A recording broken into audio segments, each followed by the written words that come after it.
it's a weird feeling, because I wanted to go to school and I wanted to get my master's degree. The rest of my life is dramatically altered. Can I get married? And real questions. Can I honestly have children because of the loan? And, I don't feel like I can do that. I think it's easier for financial aid officers to say, well, it's not our responsibility. We're giving you all the information, so, you have to figure it out. But what does an 18-year-old know about private loans and direct loans? When I was signing those promissory notes, I didn't really look at the interest rate. I didn't really care. I just wanted to get the money so they wouldn't kick me out of school. There's absolutely a student loan bubble. And if it hasn't already popped, it's about to. Collect a federal debt, which we understand you owe. This is a debt collector. Help Secretary's office voluntarily. This is a debt collector.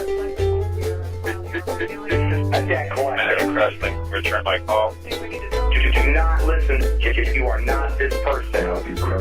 5, 4, 3, 2, 1. This is fruition of my college years, arriving in an envelope, business signs, Sally Mae, corporation money. Collect a federal debt, which we understand you owe. This is to inform you that you haven't made a payment on your loan since the winter of Tennessee. In my family, my mom didn't have the opportunity to go to college. And so for her, it was really important that my sister and I received an education. She sent us to private schools. When I went to public school, I went to one of the best public schools in Atlanta. And so the University of Pittsburgh offered me a great amount of money. And so I decided, I'm going to go. I've got financial aid. I've got a grant from the university. It's not going to be that expensive. I had wanted to go to that film school forever. I was just so excited about it for years. It was my biggest dream. It was like somebody gearing up to try to get into Harvard Law. And I got my acceptance letter and I couldn't believe it. I was really on cloud nine, and no matter how much, at least at the time, that it cost, I was just like, I'm just gonna find a way. All I know is that I wanted to go to school, so I had student loans available to me, and I took them out. The birth of student loans actually happened by accident. In 1968, Reauthorization of the Higher Ed Act, there was a proposal to put in a tax credit for middle-class families that had 2 or more kids in college. And at the last minute, they came up with this counter-proposal to do a guaranteed federal student loan instead of a tax credit. They never would have thought that it would have grown to be the largest single source of money for tuition that it is now. Student debt has become a much bigger issue over the last 15 to 20 years. It used to be that you could go to a state college, work truly part-time at minimum wage while you were in school and full-time in the summer, and if you came from a low-income family, you'd graduate without debt. Right now, that same student would have to borrow to get through school.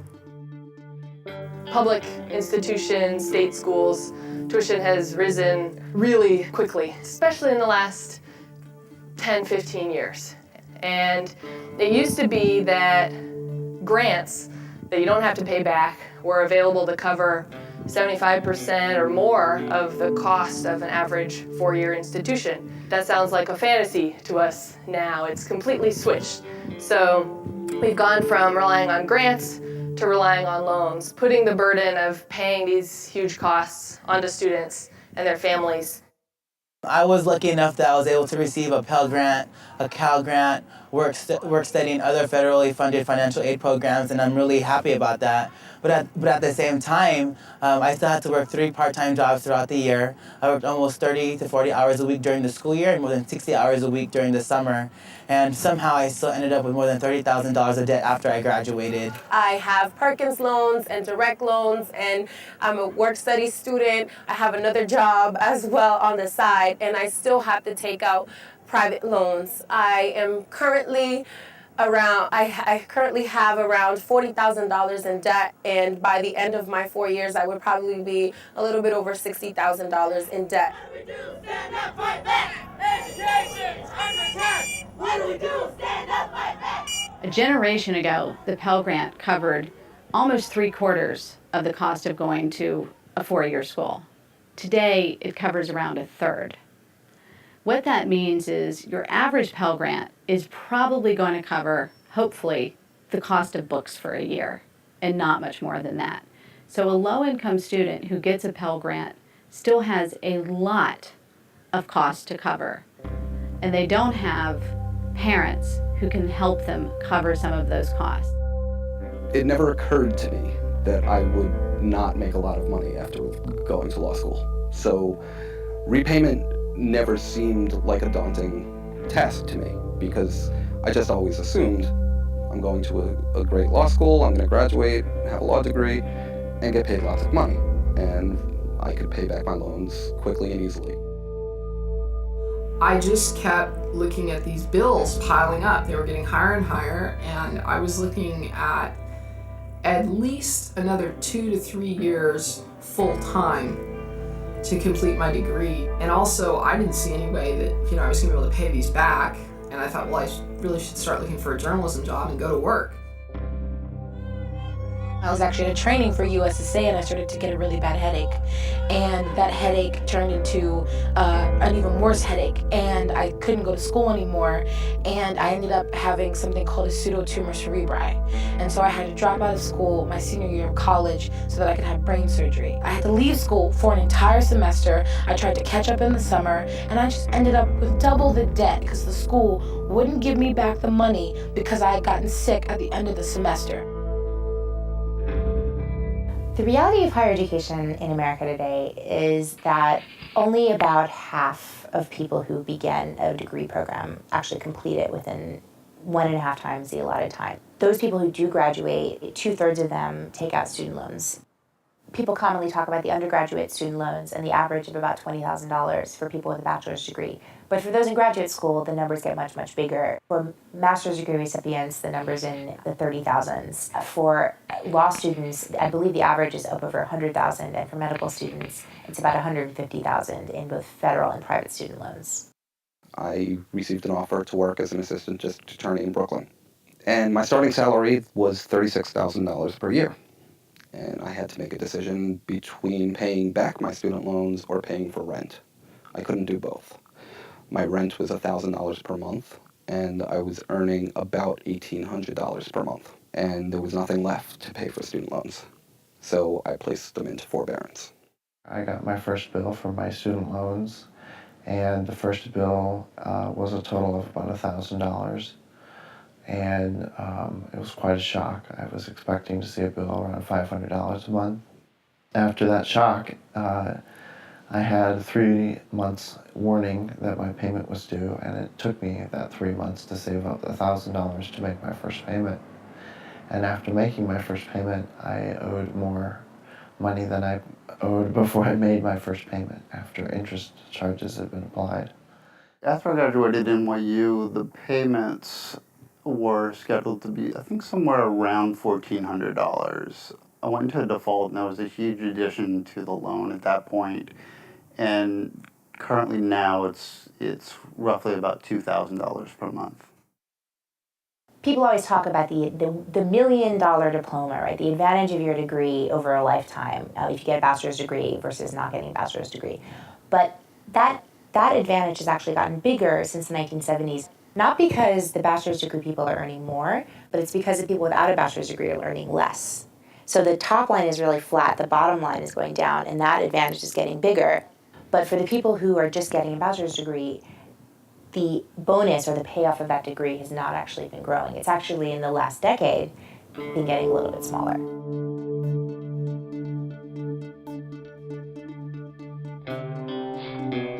When I initially did it, I had no idea what forbearance was. All I knew is that I didn't have to pay back my loans at that time, so I was more than happy to do it. So for the next 5 years while working as an ADA, my loans just increased. They ballooned. Like I said, I owed about $65,000. By the end of my 5-year tenure, I had probably an additional $25,000 in debt. I called Sally Mae and I asked them, how did it get to be $54,000 when originally it was only $32,000? Oh, well, that's your forbearance. I said, my forbearance? I don't understand. Well, you signed the loan papers. You should be responsible. Do you want us to send them to you? I said, can I renegotiate the loan? Oh, absolutely not, unless you go back to school. Excuse me. I was like 60 years old. Was I really going to go back to school? I don't think so. Little did I know that the lenders are more than happy to let you put your loans into forbearance because of a racket called compounding interest. Basically, what it is that the interest continues to accumulate while the loan is in forbearance, and that interest gets tacked onto the principal. So the interest increases exponentially as the amount gets tacked onto the principal. So it's sort of a snowballing effect. Um, once the process of forbearance starts, your loans start to grow and grow and grow, and that's what happened to me. The Citibank Student Loan Corporation would send me these notices, and they'd say you are on deferment, or you're on forbearance, or you are on your grace period, having left school. This is just to notify you of your interest rates. And then they started sending me one saying this is just to notify you of a change in your interest rates. And it was like watching the odometer on a car. There's no limit to what they can charge in terms of fees and penalties if you go into delinquency or default. And so since they have the power to take your $12,000 student loan and turn it into $40,000 of penalties, why wouldn't they do that? I mean, why wouldn't they want to charge you absolutely as much as they possibly could, knowing that they'll never settle? You know, knowing that courts have found that people's Social Security payments and their federal disability payments can be seized to pay back old student loans, or even their disaster relief payments from the federal government if you're in an earthquake or a hurricane. So, you know, knowing that they're going to get their money, they might as well put it down that you owe as much money as possible. And that sort of seems to be the thinking behind their delinquency and their default policies. Unfortunately, very little data are collected on private loans. However, one recent indicator is that a big for-profit college company called Corinthian Colleges told its investors a few months ago that they were going to make about $130 million of their own private loans to their own low-income students in this fiscal year, and they expected defaults to be around 58%. It's really sort of a three-headed beast comprising the lenders, Congress, and the universities. You have the universities who are raising their tuition, but you also have this lending industry that is sitting there, funding Congress to the tune of, tens of millions of dollars per year, who also are pushing to get the loan limits increased, and also are frankly responsible for having all the consumer protections that were taken away. For whatever reason, Congress has decided to treat student loan debt completely differently than every other type of debt. So you can discharge your gambling debts in bankruptcy, but you can't discharge your student loan debt in bankruptcy. And that makes absolutely no sense. And that one sort of exception to the bankruptcy law, I think, really provides an indication of the extraordinary power that the student loan industry has in our political system. Once you made that decision to sign the promissory note and become a Sallie Mae customer, you're done with them. You can't get rid of that loan. There's no discharging it in bankruptcy. And they make more money the worse you do with that loan. They kind of want you to be in delinquency, and they kind of even want you to be in default, assuming you keep paying it back. And you probably are going to keep paying it back because you don't have any choice. So if you just look at their basic business model, they don't want to be nice to you. And so all of the people that I've heard from, it doesn't seem like Sallie Mae ever makes a mistake in anybody's favor. If they ever make a mistake, it's against the student. If you look at it in the roundhouse figure, say, okay, it was $30,000 to go to UNR for 3 years. They now say that I owe about $90,000, so it's tripled. I originally borrowed $46,000 from my private student loan, and I think when we spoke a year and a half ago, I owed approximately $80,000 to $90,000. And now that figure in July of 2009 is about $122,000. I borrowed $35,000. I've paid back almost $26,000, and I still owe $57,000. So in relationship to the cost that I have now, it is $200,000, which is maybe one of the few times I've ever said it out loud. How did that make you feel? Uncomfortable. I was actually kind of worried about saying the amount. So right now, I'm in about $80,000 in student loan debt. I don't even know how much medical debt I'm in because my mom kind of keeps up with those bills because it's just too daunting for me. And I'm in about $5,000 in credit card debt. So I do this work because, I do this work because I don't want anybody to feel the way I feel. I don't want the banks to call their job and tell them that they owe them so much money. And it's difficult. And these people out at our conference, I just want them to understand that they don't have to go through this. And that, if they want to go to school, they should try to get a scholarship or they should try to get grants. And they should definitely take out money from the federal government because the private loan industry, they don't care about people. And when I told them, look, I don't make that much money. I make $34,000 a year. There's no way I could spend $600 or $900 a month paying just for loans. And they said, well, there's nothing we can do about it. I really feel like I am not going to have any legitimate credit the rest of my life. And that's a hard thing for a number of reasons, and like future purchases, and the girl that I'm living with right now in this apartment, crazy about her. She's the best person in the world. I mean, really. I was like, I don't know if I can continue this relationship because I don't want, I don't want to,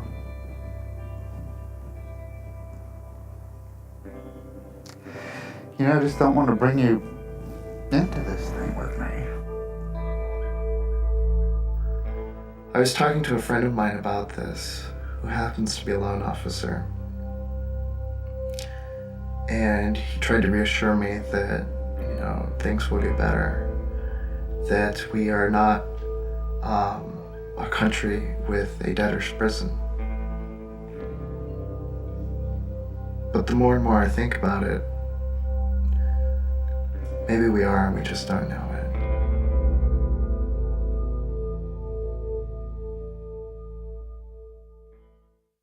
Most of all, we need your sense of hope.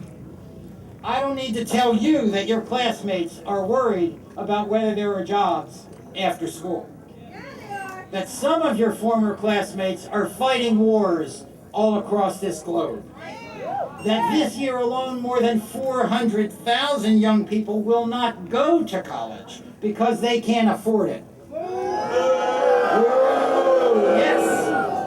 And yet, despite all the bad news you read online in the morning, I believe you've got hope. It is imperative that consumer protections be returned to student loans.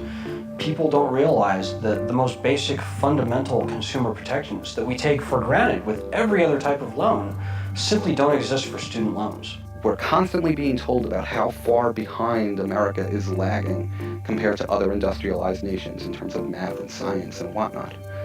But we're not paying for it. We need to actually put our money where our mouth is. The federal government spends about 7 times as much on people over the age of 65 as we do on everybody from the age of 0 to about 25. As our country continues to age demographically in the next 10 or 15 years, younger people's issues, and particularly higher education, are going to be perpetually pushed to the back burner. So the onus is really on young people to organize and to agitate for their own causes and their own beliefs. We need to see more students lobbying to their elected officials. We need to see more students understanding how their state and federal budgets are affecting their experiences in higher education. We need to see more students draw links to higher education to even broader economic justice issues. What do you want out of your higher education? Do you want to go to school for little to no money? Tell us how we should message it, and we'll do it. On January 29th, 2009, I was watching the news, and I believe that was the day that news broke about the CEO of Merrill Lynch and his exorbitant Marie Antoinette-like office redecorations. And this was in the wake of the $700 billion TARP bailout. Instead of throwing trillions of dollars at the banks, insurance companies, and other financial institutions that were responsible for the mess to begin with, I thought we as a society would be better served by forgiving everyone's student loan debt and putting hundreds, and in some cases thousands of extra dollars per month, every month, into the hands of middle-class, educated consumers. So I wrote what I thought was a pretty good essay, laying out my proposal, and I posted it to a group on Facebook. And as of today, there are over 233,000 members of the group. I recognize how radical and dramatic the proposal to forgive the student loan debt of all Americans really is. I get it. I'm basically asking the taxpayers foot a $700 billion bill. We've already done that several times in the last year. We need to not be quiet. We need to not suffer individually in silence about this issue. We need to come together. We need to solve it.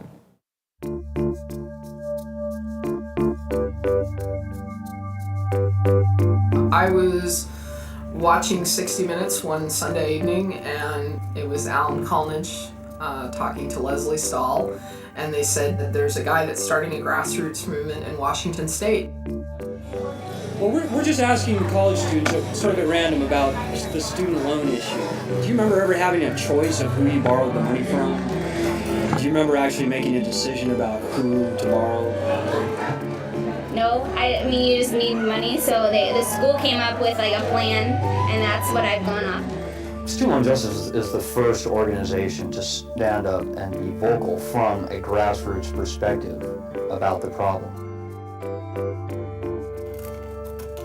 Before Student Loan Justice was in existence, the student loan issue was rarely, if ever, covered by the popular media. Since we've started, however, we've been featured in dozens of television shows, including 60 Minutes, Frontline, 2020, and others. Our mission is to convince Congress to restore standard, basic consumer protections to student loans. Getting Congress to move, now that is another challenge. But you know, anybody, anywhere can go down and get a meeting with either their elected official or, you know, their staff. I mean, I suggest if they feel more comfortable acting in a group, that they should come to studentloanjustice.org.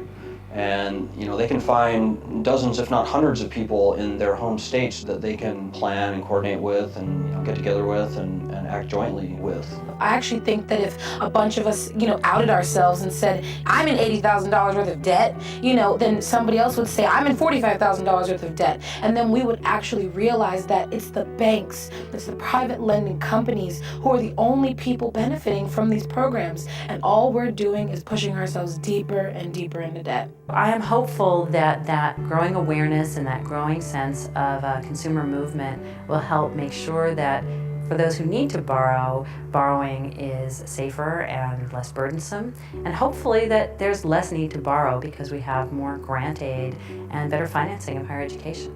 We have to have doctors, we have to have lawyers, we have to have microbiologists, and we have to have newspaper reporters and public school teachers and professional photographers and all of that. And those are all jobs those are all careers that require a significant amount of education.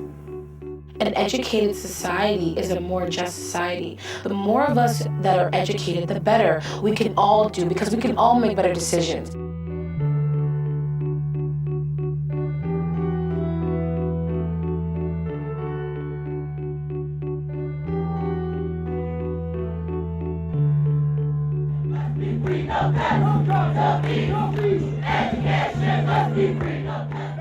Pessimism is an option for people that aren't actually in immediate danger. Once you get into immediate danger, optimism is the only option. You have to be working on solutions. If you're not working on solutions, you're just making things worse. And so that's really been a credo that I try to live by. I used to be much more of a gloom and doom person by nature. I imagined a lot of very scary scenarios, and I would get hooked on sort of apocalyptic, literally apocalyptic ideas about, the future of capitalism, the future of the country, the future of the planet, and all of those things are true, but I think to the extent that you believe that there are real problems in the world, energy is best focused on solutions. In this economy, a high school diploma no longer guarantees a good job. That's why I urge the Senate to follow the House and pass a bill that will revitalize our community college And let's tell another 1 million students that when they graduate, they will be required to pay only 10% of their income on student loans. And all of their debt will be forgiven after 20 years, and forgiven after 10 years if they choose a career in public service. Because in the United States of America, no one should go broke because they chose to go to college.